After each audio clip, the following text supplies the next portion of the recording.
Hi, and welcome to Season 2 of the Team Deakins Podcast, a collection of informal conversations between Roger and James Deakins and a guest. We never know where the conversation will take us, so listen in and see where it goes. This episode is sponsored by Aperture, a premier manufacturer of LED lighting with the industry's greatest variety of fixtures for your complete lighting needs. Aperture recently announced the new Storm family of lights. With LED white light quality that matches natural daylight and classic tungsten bulbs, plus extreme low-end dimming while maintaining color quality. Discover more about the new Storm lights and the complete Aperture lighting ecosystem at aperture.com. Today, we're speaking with a cinematographer. His credits are many and include The Bodyguard, The Crucible, The Book Club, and Killer Heat. We're pleased to welcome Andrew Dunn. Andrew, thank you for doing this. Yeah, welcome. Thank you very much for inviting me. It's a real privilege to be here, thousands of miles away, but we are very close. Yeah. Brotherhood and sisterhood of cinematographers, here we are. We'd like to start with the question, how did you get to where you are today? Was this something you always knew you wanted to do? Was it something that you found later? Are you sorry you found it? What's your story? It is something I always find it's quite difficult to answer, but it is basically something I've always wanted to do. When I was a kid, interested in photography, my father was into photography, my mother was an artist, her father was into photography, and I made my own darkroom in the kitchen and bathroom, which I assumed was dark for the first 20 minutes, and then it got very, very light. And then there are, around about 8 or 9, you track a time, but I wanted to be cameraman, not knowing all the implications, what it really meant. The background of that, I have to say, is my father worked at MGM film studios for a great many years. So although this can sound like nepotism, it wasn't, because the time I was ready to start, the studio closed down, the industry was going elsewhere, and which actually, although I had sat in Freddie Young's knee as an 18-month-old baby. Oh, wow. That's something.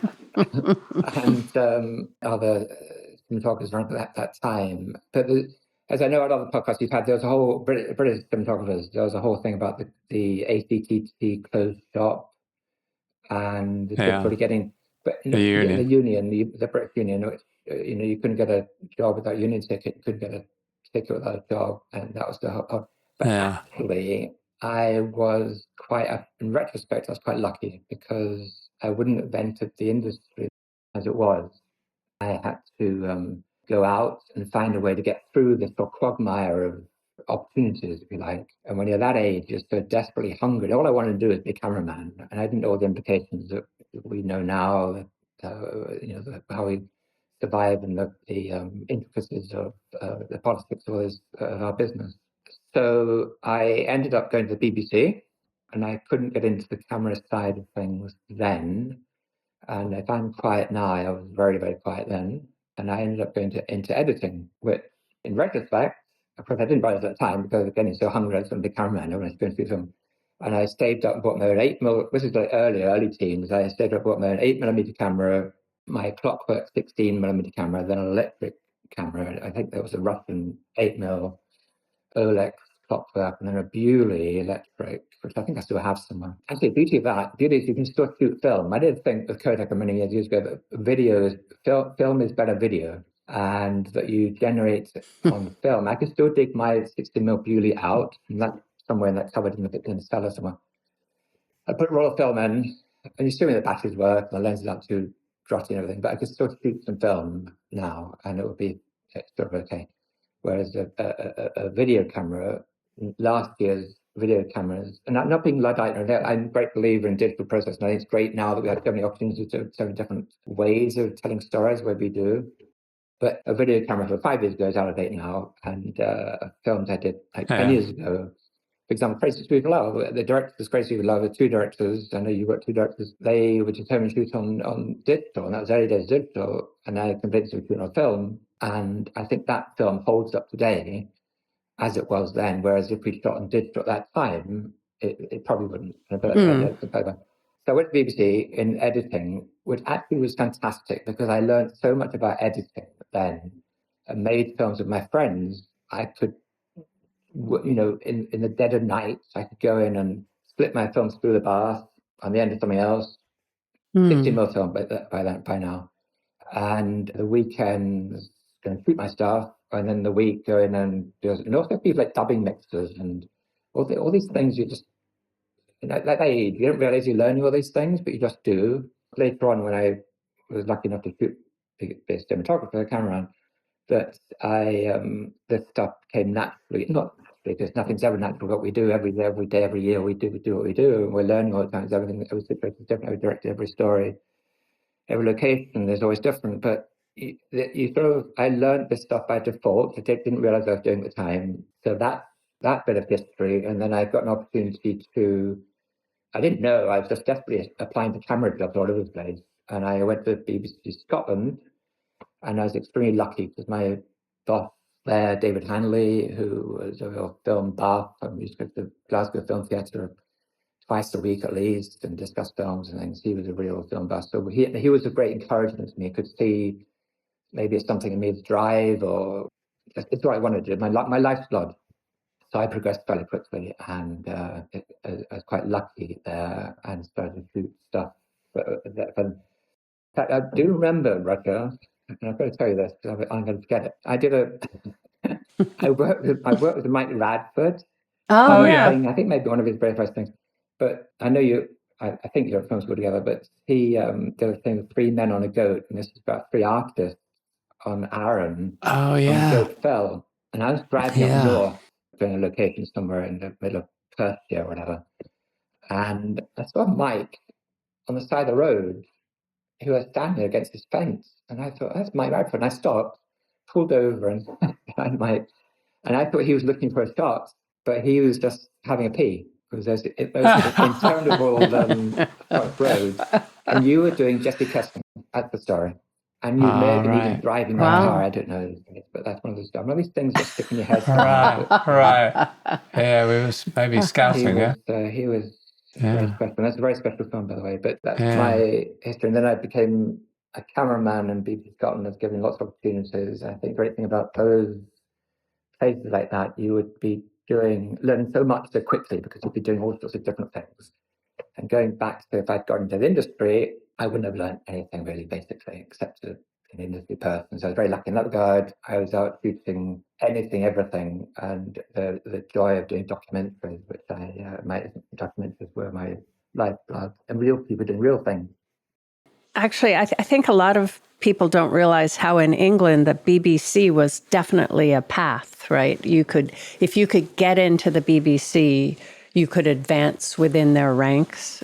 Is that right? Yeah, and I think I was also quite lucky to go where I went to Scotland, although I didn't realise at the time, going to Glasgow, I didn't know anybody, because it was a much smaller unit. BBC Ealing was a bigger, very conservative. And although I had tried to get into BBC Ealing, I didn't get it. But so I was with David, my boss. He would push me in all sorts of different directions, and you could just cut your teeth, try different things. So that the BBC was certainly a good training ground for a lot of us. Yeah. Yeah, I mean, there was people I knew. Well, obviously, Brian Tufano came out of the BBC, didn't he? And so did Dick Bush, who I knew quite well because he taught at the film school a little bit. Yeah. And then how did you get out of the BBC? Because some people don't. How did you get out, and where did you go then? Well, when I was at BBC Scotland, and I went to BBC Bristol, and they had a reputation of doing these natural history films, of course, like they're natural. But I knew they wanted to get into drama, and that's what I wanted to do. And when I had my interview, my board, there was 5 people sitting there interviewing me. And I said, look, I'm not here to do actors' bottoms. I'm here to do drama. But I had been sort of pre-informed that that's what they wanted to move into drama. So I went to BBC Bristol, and I did dramas after dramas. I did things like Edge of Darkness, Threads, which is 40 years ago this year. That was Mick Jackson, we worked together for the first time. And we did like 8 projects together. And through Threads, about discovery of DNA, which just drove them Tim Deakins and a bunch of great actors, and written by William Nicholson, who that subsequently went on to write Gladiator. So that was one of these moments in time where a bunch of people would come together and produce something. And one of my sort of things is I think if you get the same people together, same location, same story, same everything else, a year later, it just wouldn't happen. I think you just if you get these people together, right? And you never know what we do, how it's going to work or not work. And so I was lucky to do all these things. Like were a lot of really talented directors who come into the BBC and make these really good, well-written scripts, almost like mini features on 16mm. And started out as Morrison engineer the following year, did a whole bunch of things. And then, answer your question, I was up in Great Yarmouth, actually.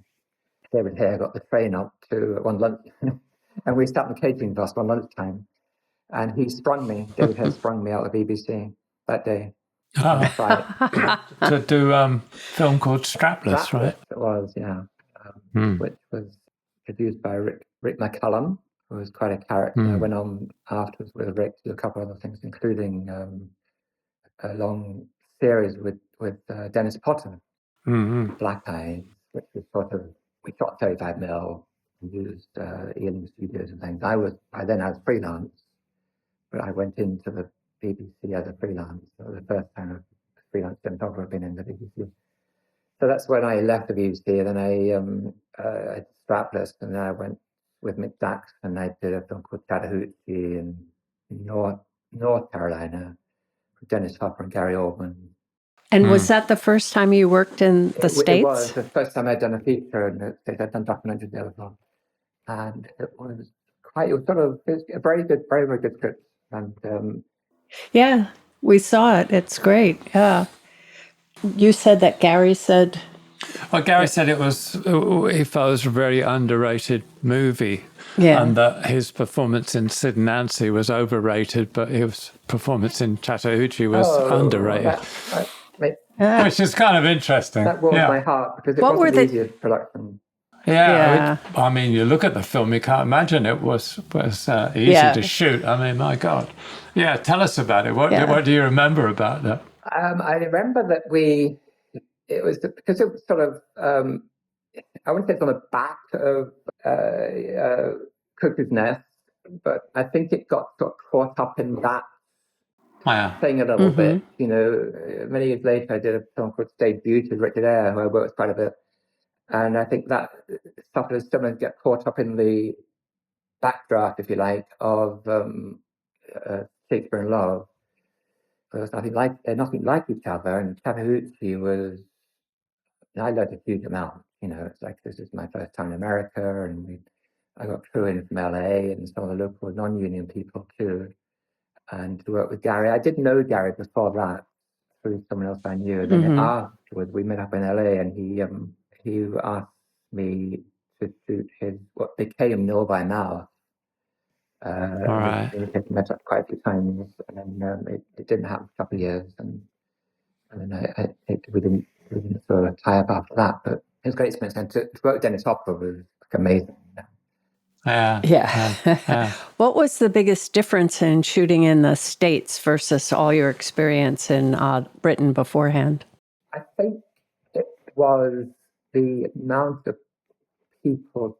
Although this was Hemdale and sort of indie type film and non-unit, still there was a sort of a weight above us, not quite like studio weight, and that was interesting. And I do remember subsequent films when I did work with celebrity actors, and there was a difference because some of the producers were confident that they had a product that would do well, and they weren't nervous.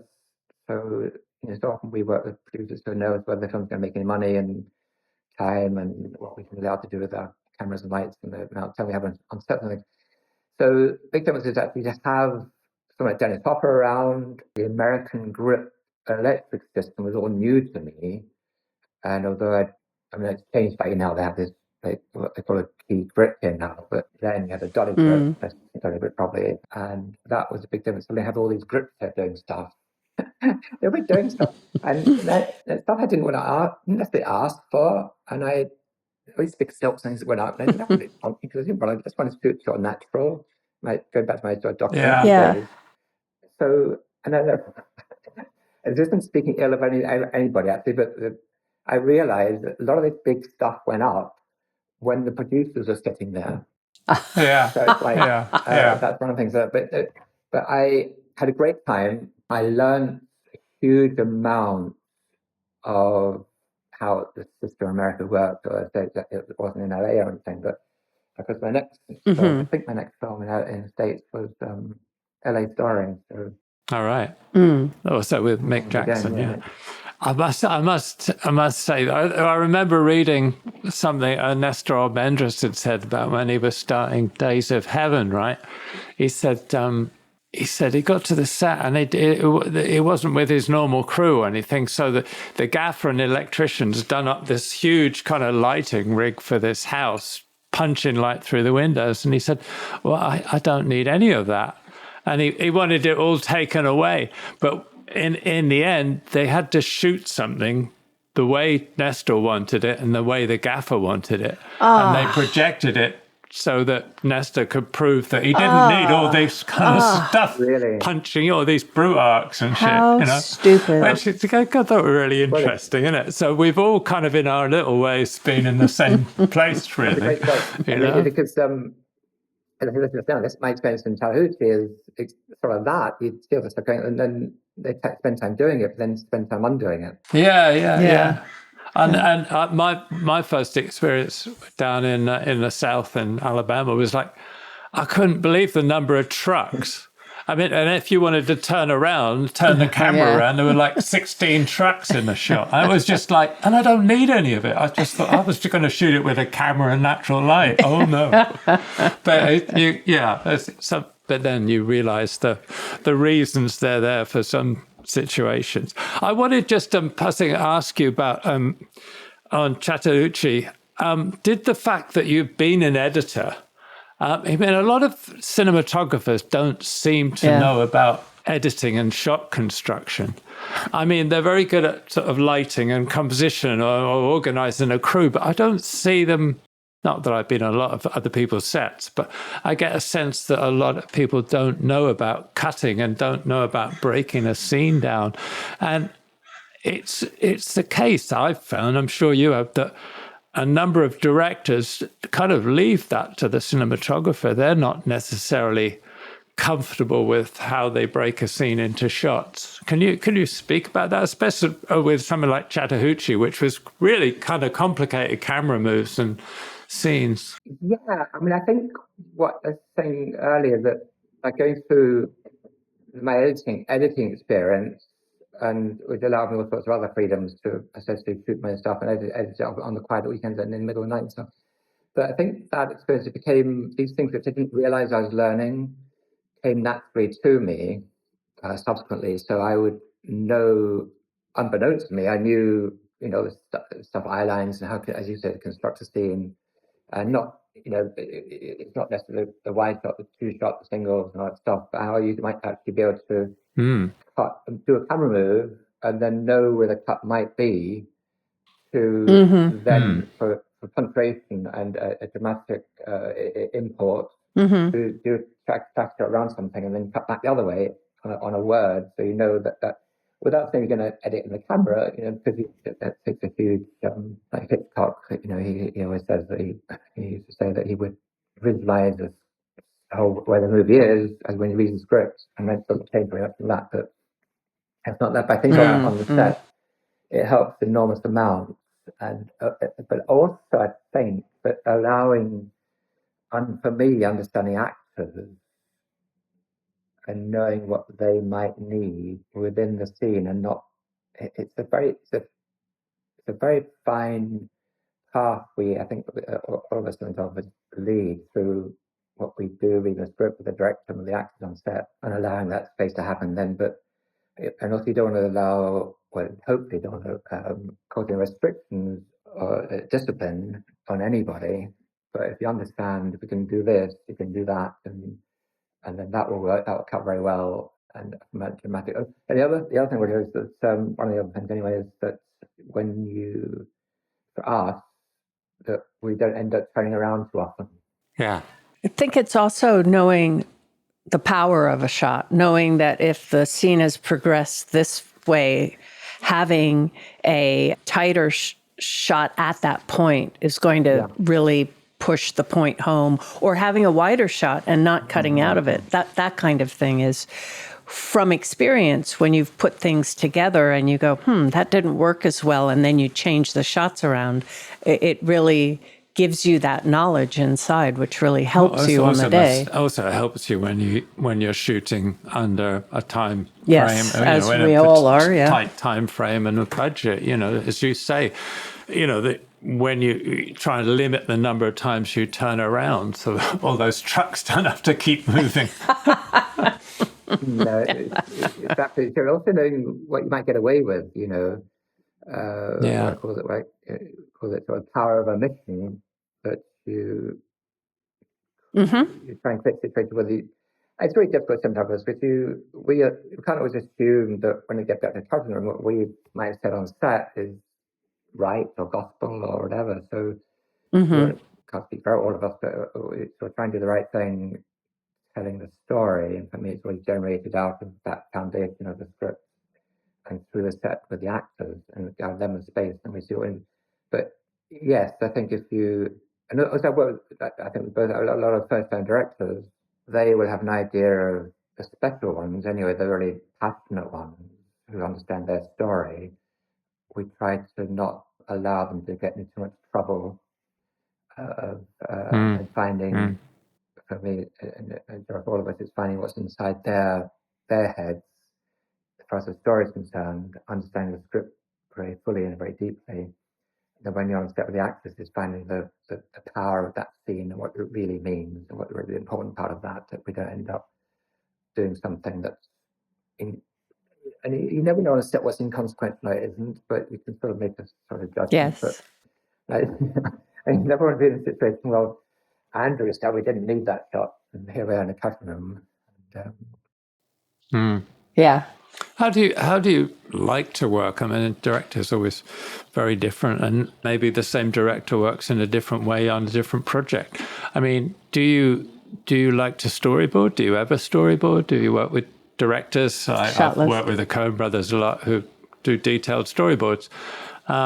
Or do you like to just work with the actors, with the director and the actors on the set on the morning and figure out the shots on the day? I can't speak for us as cinematographers, but I think it's a truism, not a truth, but that we work with different people all the time, and each director has a different way of approach. And for me, it's getting the prep is really important for me to get inside their heads and understand who they are. So when you're on set and the producer once you said that when the starting pistol's gone off and you're trying to make things work in limited time, or whatever, then you understand what they want to do. And you can't do one thing, then you can do something else. So it's actually much more exciting. So you might have planned this scene, we're going to shoot these angles and done the scouts and worked on this film, on the sets and on the stages and things, and you arrive there and think, actually, this didn't work, and do something else. But because for me anyway, you've understood the essence of what the story is and what they want to try and achieve in this story, and it's part of the story. It doesn't always work, but that's what we hope for, is that you can get through it. But I think, as storyboard is concerned, is that actually Tracy would love, and again, two directors like Coen brothers, we storyboarded everything from start to finish. And I realized, well, and you tell me I'm wrong, but my thoughts anyway were at the time that the producer one day, I was already doing this now, because you'd arrive on set, at least you start with an idea or an angle or position you might want to be in, get actors in a certain position. And you don't start off with one director going in that corner of the room, the other director going in that corner of the room. I was standing there doing that, and I was in the middle somewhere. So I sort of realized I couldn't do that, although having done a storyboard, we could then change. But again, that goes back to what I was saying about me as a cinematographer, like why I work anyway, is I think that's very well different, is to try and get inside the head, under the skin of the director, knowing who they are, what they're trying to do, how they're going to tell a story, and then it becomes sort of intuitive of what the approach might be. And of course, you're still going to have disagreements and do different ways. But so I think it's always for me different ways. But I think to go through the script, whether it's storyboard or not, in detail with them and designer and first AD, they might be involved as well, so you can understand what we're trying to do with this, with the whole, and then with each individual part of the building blocks of the whole thing.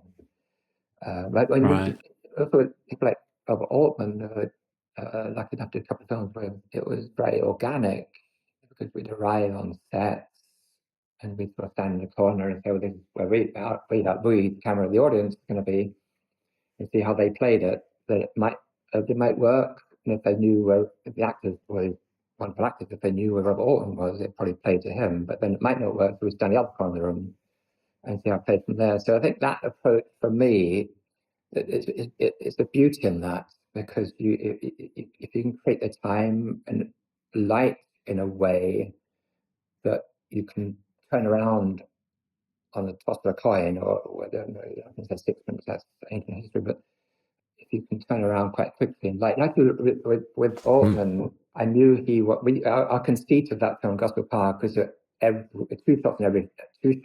two cameras in every shot, and every shot would be moving.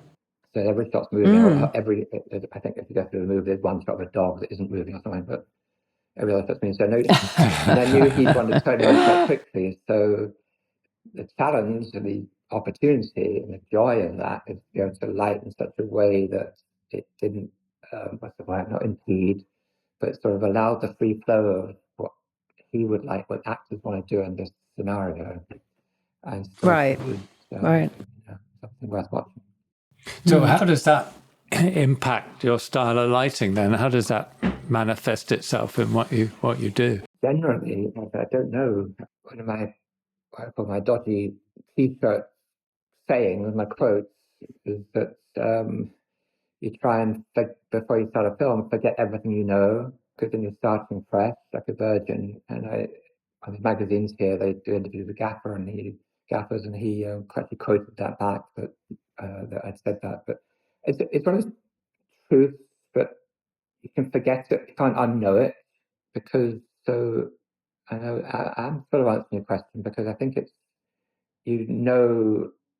like in this room now, I've got the window behind me, it's gone dark while we're talking, but I've got these wall lights around, and you can learn what you might need and how the actors want to come in. And I think what it is also is you have, and hopefully, cinematographers talk about available light, and gaffers and producers say, well, available light means every available light on the truck. Right. But so I like to supplement and take away, and keep it simple. But of course, that isn't always true. You've got to arrive on a big set, on a stage with a lot of practicals, and I mean, it's always different, and that's part of the joy of it. And I think for me anyway, I'm learning every time I make a film. I work with different people. I'm learning all the time. I think I do it this year because I'm going to do it better next year. I'm going to learn something. I think. But I was going to get it right at some point. It's having the stuff. You might want to choose an angle you want to shoot if the director might know that, and then you can cable in one way and know that. But if you have to change it around, it's being fleet of foot and adapting for me. But do you go into it if you're working with a director that likes to sort of change on the day and might want to move 180 or whatever? Do you go into it knowing that and try and make your lighting a little more flexible compared to a director that he says we're shooting the first half of the day in this direction? Because the directors are different, and some of them need that freedom. So in order to give that to them, do you incorporate that in your lighting? I do. I try to, and I think definitely, because however sure a director might be that we're going to shoot that direction, the actor's going to walk in there, hit that mark, and I read an interview recently with Billy Wilder, and he was describing Fritz Lang, who would get on the set at 5 a.m. and Fritz Lang would put these marks on the floor and say, "You're going to come there, stand there, do the light a cigarette here," and then like that's the authority. Wow. And Billy Wilder couldn't understand that because he likes to like to rehearse half the day, and then once you got it down, everybody's happy. The actors have what they're doing, who they are, what the story's about, and then he could do like 8-9 pages in the second half of the day because they're all confident about what they're doing, the storytelling, and they draw it. But so I think the question is, I think if there's somebody a director I know, and hopefully during prep I can understand who they are, though you never quite know until you start shooting. Unless you work with them before. Is that I guess they might be open about it, that we're going to shoot this way, but then I don't know whether that actor, this group of actors, don't want to do that. They want to be over here.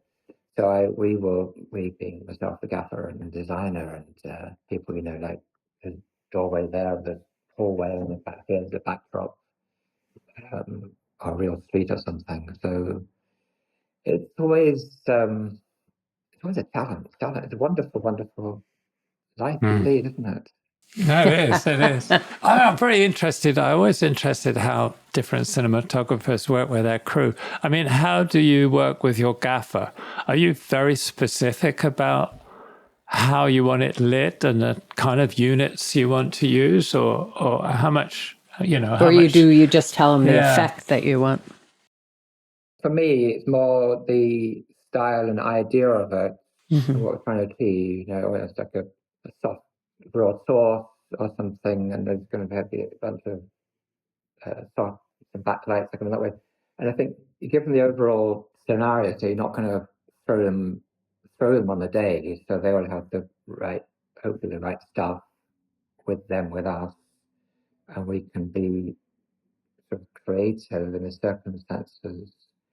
But I'm certainly not Dick Story, because also I work for a lot of different people, and I like to think is because they work. I don't work with cinematographers; they do, and they're going to pick up ideas and tips and new ideas I haven't even thought of, and they'll come to me with this idea they've got that X, Y, and Z had done, and they say, "Why don't you try this?" And we do try something different, but then it won't be what they've done before. I remember, I think LA Story or something. I phoned Conrad Hall and said, "How did you do this?" And he told me. But I think one of the things about that, I never sort of shy of doing that, because I think if we choose a way or steal something, I worked with Bill Forsyth a long time ago, and he said, I'm not paying homage to this idea, this where I shoot this scene or anything. I'm stealing it. So he's saying that's because when you steal an idea from somebody else who you admire or something they've done, you ask them how they did it, and then you use it, but you won't use it in the same way. It'll be different, and then someone else will hopefully maybe steal your idea, and it goes around. And it's 3 years later, it's gone on a full circle. And the original person then adopting their own idea, but gone through the same thing. So it's very exciting. And I've lost track of the question now, but I think as far as a gaffer and me is concerned, I think what we have is decide this sort of style of light. And of course, in a big set, with the free light, especially these days with LEDs and iPads and control we have and colours, as long as we have the essentials in the right place, that there's so much choice and excitement actually of what is possible, and without getting bogged down in suddenly it's too much light. I think we've all been on a night shoot at the end of a night, and light, as someone's called rap, lights have gone off, and I think, wow, that looks great, and so, I mean, it's sort of it's very difficult to find a nucleus of something and stick with that and then go for that. Yeah. Maybe after lighting every scene, you should start by, before you shoot, turn every light off in sequence. You've done that. Conrad Hall would talk about that quite a bit. But say, like, just before he was shooting, he'd turn lights off because he just realised the worst thing is you overlight. he did Fat City, didn't he? Yeah. Yeah. I remember, Yeah. when I was reading voraciously, teenager, everything is going. There's an article by him doing Fat City, and there's Maxi outside the window. Yeah. And Right. That's what I was thinking of. But there one one bulb on a Maxi, didn't he? Yeah. I asked him about that because I remember I saw Fat City in Torquay, right, in on a rainy day with about 3 other people in the cinema, and I think that was probably the time I realized that's what I wanted to do. And then I realized, well, the cinematographer has a kind of personality because it was definitely in that film.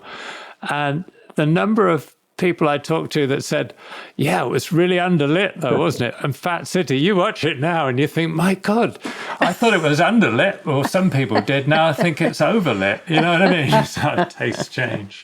But yeah, that scene in the opening scene where Stacy Keach gets up in the morning and there's a light coming through into this little room on location. Yeah.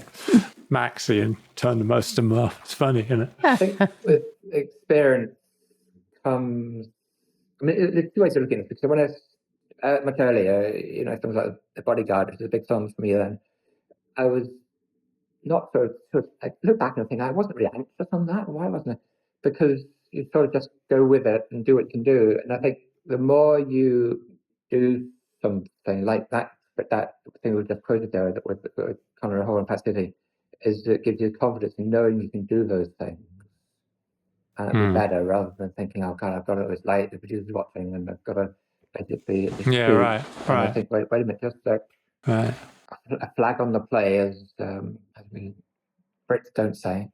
the very first day at GOSFORD PARK, I think, it was a Brit crew, and Bob actually said that, the flag on the play, and there's always Brit technicians looking around thinking it's a flagging shot or something. No, it's actually... yeah, what the hell? That's good. We wanted to ask you about the Crucible, which we watched again the other night. I mean, I'd seen it obviously when it came out, but I'm really interested to see that retrospectively, how strong a film it is. I don't know if you would make that film today, no matter how important that play is and everything. But I'm also interested in the approach on that film, because I presume it was a interior-exterior shoot, right? That the interiors were part of the overall design. Yes. So, can you tell us about how you approach that? Because shooting that kind of situation, on location can be kind of difficult, especially when you're shooting film. It was we shot, I think, this time of year outside, not far from Salem, actually. And we'd get a ferry, a big sort of barge thing across this island every morning, back in the evening. So it's all on this island called Hog Island. Lily Kilvert was the designer. And, and we built this whole village. I think actually all the, I don't know, Brian's saying that was 30 years ago, but all the buildings were 3-dimensional, and not just a facade or anything, so we could get around the back. Right. So, and because, as you say, we did go inside, well, most of the interiors were on that island, inside those houses you see in the village. The only one that wasn't, I think the only one that wasn't, was actually the courthouse, which we built in an old, I think, some shoe factory or something near Boston. But so one of my things is the involving, first of all, it's like getting everybody, the actors, the grip electric, everybody on location, away from home, in this arena. The circus comes into town, and the layers, I think I can stress probably, I'm a cameraman or a word person, but the layers of the texture get into the heart of, hopefully, at the heart of everybody involved. I'm a great believer in that. I think if people are going home every night, back to their leaky tank in the loft or in the attic, whatever, back to that. But when you're all there together, a common purpose, I think that does get into the texture of the film. So you're right. and you're on this communal exercise, so the actors were there. Actually, Daniel helped build the set, and one Sunday he got elected into the local construction grips union because he'd done his days, and because he did that because he wanted to actually make sure when he rode the horses, he had the right build and the thing. And my wife and I, going to have Sunday lunch with him and a few other people. And Emma, my wife, said he's got dirt under his fingernails, and she couldn't believe it. But that's a part of how he gets under the skin of his character. So, coming roundabout way, your question, I think that does get into the text of the film. And what's her name? The black woman who that double hovel, the season sort of thing. That was there. That was real. Mm-hmm. The challenge of moving from interior to exterior in a situation like that, and the kind of lighting equipment that you need to bring in and out. I mean, I presume in those days it was more difficult, as I say, shooting on film with those kind of restrictions than it would be now even. It was tricky because we were on an island, but there were areas where we could hide generators and cables and things. But I think we would know before, like we do, if the schedule says it is subject to weather, and we had difficult weather there on the island this time of year, but we just sort of know, and then it's difficult to see a film again now, but it's trying to keep it a minimal. I think some of these dark interiors, the balance for interior to exterior light was a challenge. So I had to build up a light inside of it without looking as though it was lit from inside, because we always want to feel the light coming from outside, and then just tweak and add and bounce inside to give it that feeling of reality. But then looking back on the Crucible, to go from exterior to interior, I think what we managed to do with my Grip Electric team is to be ready.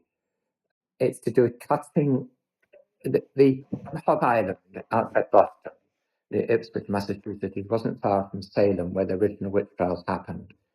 For the Crucible, the Arthur Miller Crucible story, it was a great opportunity.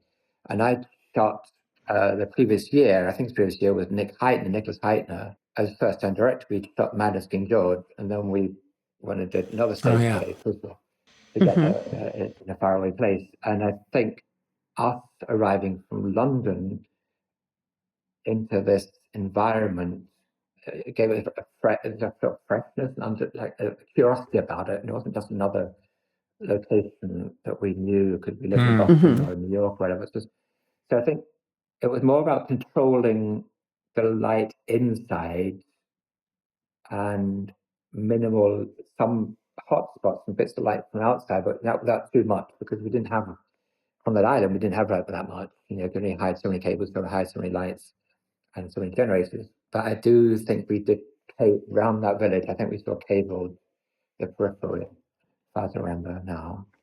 And we did some day for night stuff with the girls in the woods.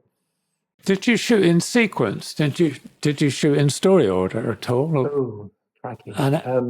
No, I don't think we did. In a way, we tried to. I know we shot the bit when powerful sequence when he's on the shoreline, and he says, "Give me my name," or I lose everything, but don't take my name away. And that's much wonderful. And so for Daniel, I think we tried to shoot as much in story order and sequence as possible. But of course, because the courtroom set was somewhere else, and that had to be a block. Most of it was on the island, Hog Island, and we could try and shoot in the sequence best we could.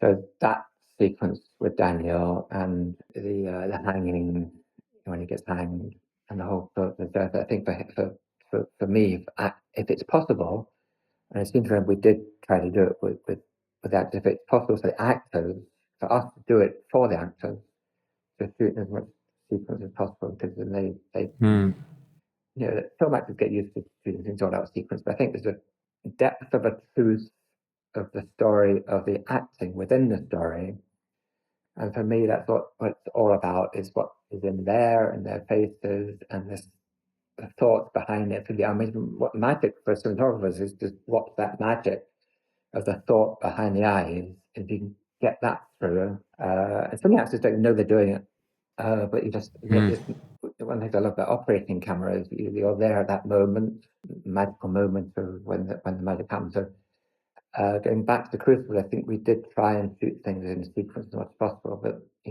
and then Paul Schofield arrived, and we had to shoot his section in the few days we had him, Yeah. So there's always things like that, but I think wherever possible, and that's a very good example, Roger, because we're mostly on this little island, that we could try and do it.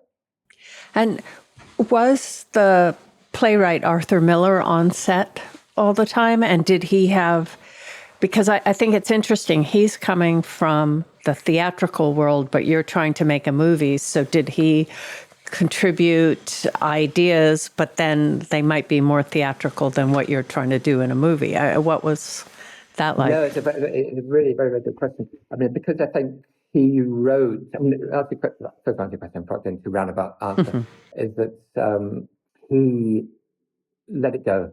And I think as writers, and I'm maybe speaking out of turn, I'm sure behind the scenes he may have had some input there, but I think he, actually the previous year, we'd done Minus King George, and Nick, the director, was his first film, as I said earlier, but he directed that on stage for 3 years.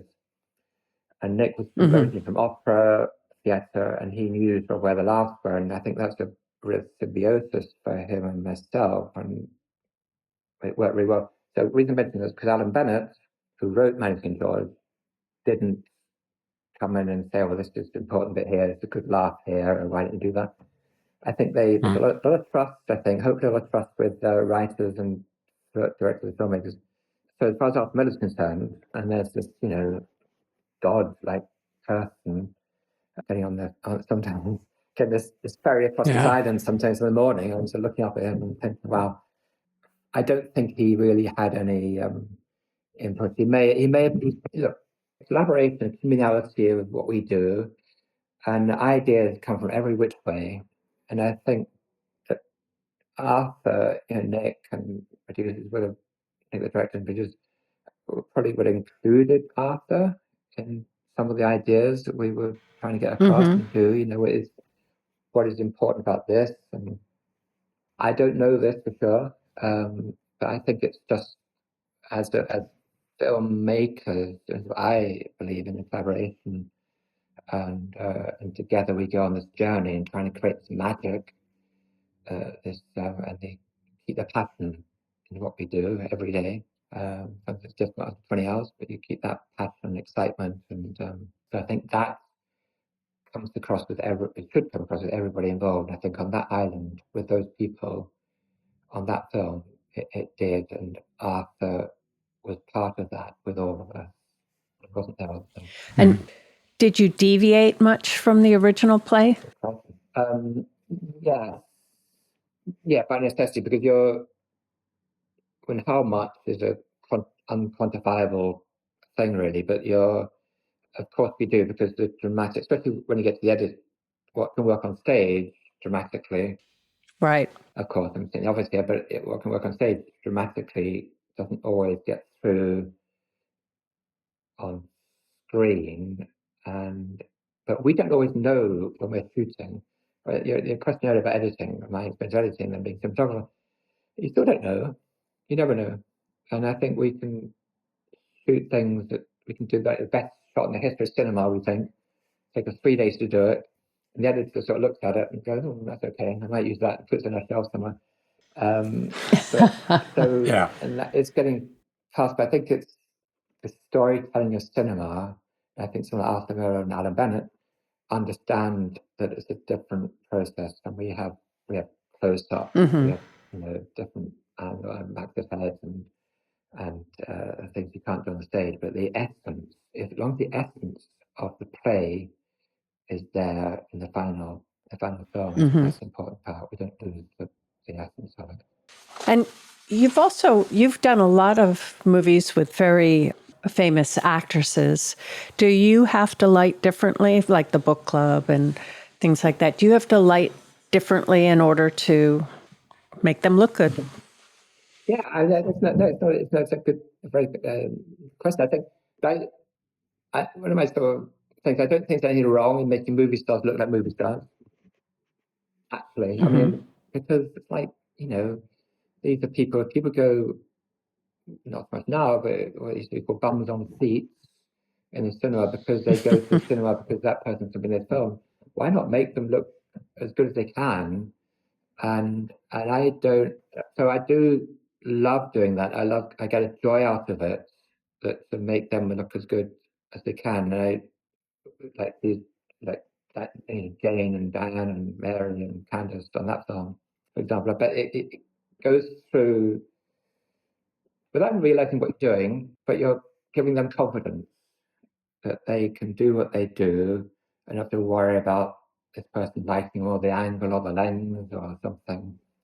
And you know that on that film that Jane Fonda, she knows, and so then it's more fun and they can do what they want to do. They tell the story the way they want to. And I don't give other examples of that. I mean, there's so many films I've done where I try to look after them. And also I don't think it's that difficult either. One of my things, I don't think it's that difficult. I think it's sometimes what I call sleight of hand lighting. I know it's embarrassed or just saying these things in front of you, but so you can light very complimentary on an actor or actress, and then in the background make it look more complex. So it's the layers, especially the focal length of maybe a filter and the colors of the light in the background. You can actually, although you've lit quite softly, flatteringly, maybe a little highlight or something, but behind them you can do some splashes of light, different colors and things, maybe make it look, so you don't sound much more complicated. But you have to do it very quickly because you can be setting up the shot and the actor, the lens and the light there and everything else. They feel very comfortable in the background. The guys are, are doing sort of fun stuff back there. And do you find when you haven't worked with them before and they first come on set, they're checking? They're going, oh, wait. Yeah. So with Jane, I mentioned the film again, we were upstairs in this hotel in LA, and lunchtime we went down to the kitchen to rehearse a scene down there with the four women standing around this workshop thing. And I stand there watching, again with first time director, and stand there watching, and there's this top of kitchen work light above them. And Jane, bless her heart, said, what are you going to do about this top light? And I very cheaply, because it's sort of like me, I said, what top light? And she looked at me and that's and then you went home. Yeah, then I went home. But just like she understood there was a connection. I knew what she was saying. There would never be a top light because I knew what she was saying, and then the fun of that made it more easy and make them more comfortable. But I think generally, for me, way back actually, to try and make them, it's a double of make them look as good as they can, or it's a comfortable thing to do. When you did Downton Abbey, A New Era, because that came from such a popular TV series, was there a certain pressure on you? Did you have to match anything to the way the TV series did? Did that make it a different kind of experience? Sort of, but because some of the locations, obviously, the main house and the main rooms and things, it has a sort of a language, and they want to protect the brand. So there's only so much off piece or that we can do to make it different. But we went anamorphic, so already gave it a different feeling. I think that was the second film. The first feature spin-off from Downton was spherical, I think, widescreen. So we went anamorphic because that gives it different, or automatically, although you've got the same people in the same locations, the same feeling, and it automatically gives it different feeling and depth and separation within the frame. And we know the highlights in the background and the angles and the curvature and things. So I think I think it was apparent to me that we protected the brand, but then it still did try different things. You know, the director, Simon Curtis, I knew from before, who brought me in to do it. So without upsetting the apple cart too much, we did try different things. But you're right, there was a certain. But you know, those actors, so many of them I've worked with before anyway, but they were comfortable being the characters they were within what we were doing, but not to. I mean, the audience has certain expectations doing this thing, which can satisfy that, but sort of overly take it slightly off at a tangent. You know. And how much do you do in post? Do you do much in the DI nowadays? Yes. Yeah, it depends. Sometimes not there at all, but if I have a colorist who I know quite well, then I can leave them with some notes, and you know, we maybe discuss over the wires certain scenes of what, or through stills and things. We want to take Sky down or bring something up, or we did discuss certain things. But yeah, I think the DI is terribly important. And it's not to try and fix them. I mean, on a film set, if I often say to the guys, if I ever say, if you ever catch me saying, we'll fix this in post, take me out and shoot me. Because it's like, good for you. Film, you know, you try and get it right. And I don't automatically on the set on the day thinking, oh, that's not right, I know I can do that later. But we do see mismatches and color differences in post. Actually, it's different for film, because a film with your daily timer, it will come back as a certain sort of overall look to it, because that's one person doing it. It's you and the daily timer doing it, and then because on digital, which is great, by the way, is that it goes through all these different processes. We get our look on set. A DIT person will try and create something that as a cinematographer, we want the director and editor and producers and everyone to live with through the next few months that we know is right. And I know this in film is that we shoot something and then it'll get printed and then put on, you know, the lucky it'll get put on digital through the editing process, not necessarily correctly. They would live with it for 6 months by editing. You go back in and you do the grade, and they would say, well, this isn't right, this is what we did. And I know you're nodding your head there, but so you explain the same thing. They having lived with this, and you have to convince them this isn't what we did in the first place. So the digital process, I think, if you can get that right in the first place through the DIT, and no fingers in the pies along the way, then the truth of that will get through. But there are always little things where you can do. You know, the last time I did, there was a scene with the two actors on top of a cliff, and in Greece, and we were quite lucky. It was fairly consistent, but there are differences in background. There are differences, and you get a great colorist who can help you a lot.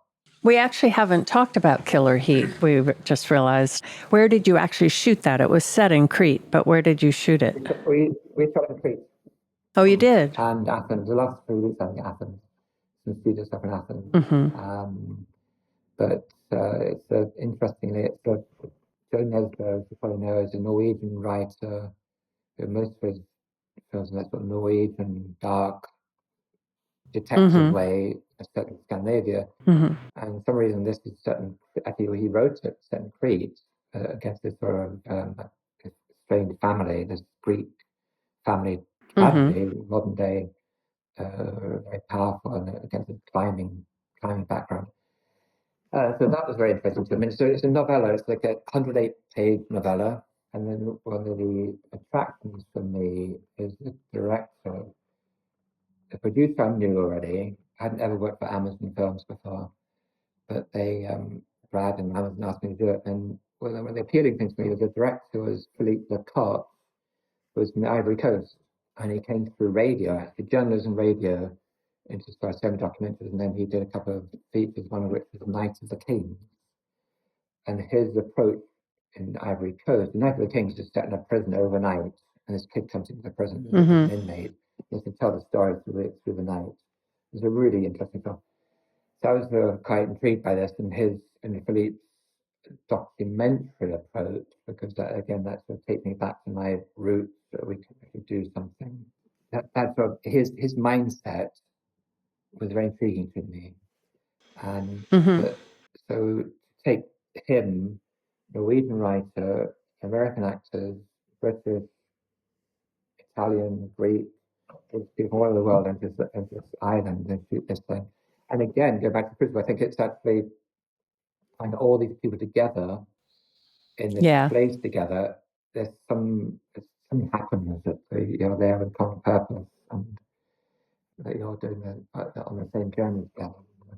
I still remember, I haven't seen it, I don't think, since it was shown, but I really remember Edge of Darkness and Threads as well. And I'm just really interested in hearing your thoughts on the way filmmaking has changed since those times. Whether those films made for the BBC, you felt there was more freedom. I mean, I remember them being very edgy and dark.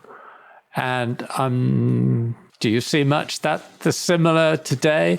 And also just technically, what's changed in your way of working? What's been the major change, do you think? We'll go back to the first question. I think those days were quite heady days, actually. And I was very lucky to work with Mick on Threads. And it again goes back to my thing about passion. That was a real passionate project for Mick.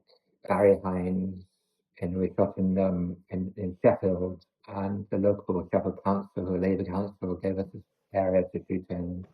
We shot the whole thing in 113-minute film in 17 days, I think.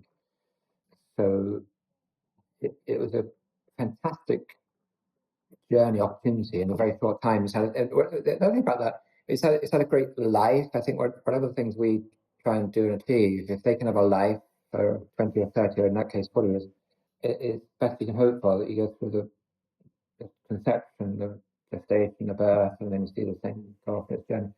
So I think the difference, possibly, and I think the BBC then allowed producers to, and it's probably come to the end of its time then, I was quite lucky to be at the tail end of it, the producers, like, Dance, for example, Michael Waring, who I think had done Boys from the Black Stuff before that, and he brought in Eric Clapton and people to help. But I think there was a freedom of expression that wasn't tied into, would this make the profit thing wasn't necessary, or it wasn't, because these things were not on TV, and we were allowed to do what we wanted to do, very little restriction or discipline.